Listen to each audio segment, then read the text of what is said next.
Let's begin by looking at Edward Thorndike.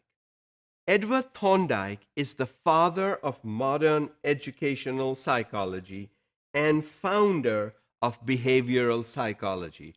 So, two special positions for this psychologist who worked for education in terms of student behaviors. Why do students, individuals, young children behave in whatever manner they behave in? Like most psychological studies, you cannot do work on human beings directly. Human beings cannot be used as guinea pigs to learn about how human beings behave or why they do certain things. And so, Thorndike also started his research with animals, rats. And what he did was he provided a stimulus and saw how the rats behaved. That is classical conditioning. So a particular stimulus led to a particular response. If the stimulus provided food or water, it continued to happen because obviously the animal was hungry and thirsty and needed food and water. If the stimulus was negative, for example, the animal got a mild electric shock, the animal wasn't interested in doing the same behavior again and again. And so you learn to avoid inappropriate behaviors and you learn to promote the appropriate behaviors. And that is the connection that the rats made, the animals that Thorndike worked with made. And that philosophy got transferred into the classroom.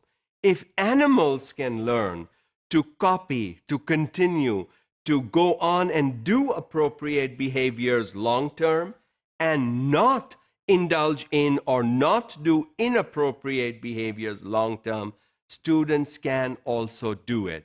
The key is, do the students see the connection between appropriate behavior that could lead to a reward or an inappropriate behavior that could lead to punishment? Once that connection is seen, students will, individuals will, young people will learn to behave in appropriate ways. So learning from animals transformed classrooms, moved into classrooms, and we've seen today now that students change behaviors when teachers appropriately use the system of connection, making the young child understand why this is being rewarded and why that is not being rewarded. In 1928, Thorndike conducted his first major study with adults.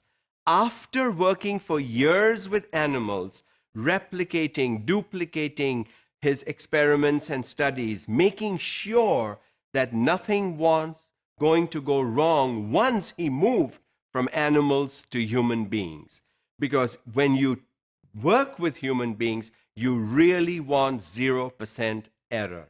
You don't want human beings getting too bad or dying or negativities happening, because then no human being is going to volunteer for experimental purposes. So it took Thorndike years of study and work on animals before he conducted his first major study with human adults in 1928. So what is Edward Thorndike's connectionism? It is defined as learning a connection or association of an increasing number of habits. Yes, once you see the connection between one thing and two things and three things, the connection should expand. It should grow. And as connections grow, because that is how human beings survive in society, connections have to grow. But the important thing is for people to understand how these connections are associated, what they contribute for the individual and for others. So more complicated associations means higher levels of understanding. When connections go beyond just one straight linear parameter, when they go off in different directions, in different angles, then higher order thinking and higher order learning is happening. What Edward Thorndike finally did was he based his work, he looked at his work, he understood his work clearly, and then gave 3 laws of learning. We will look at the 3 laws soon. What these 3 laws simply indicate is a summary, a synopsis of Thorndike's work, and all 3 laws can be applied to all students in our classrooms even today.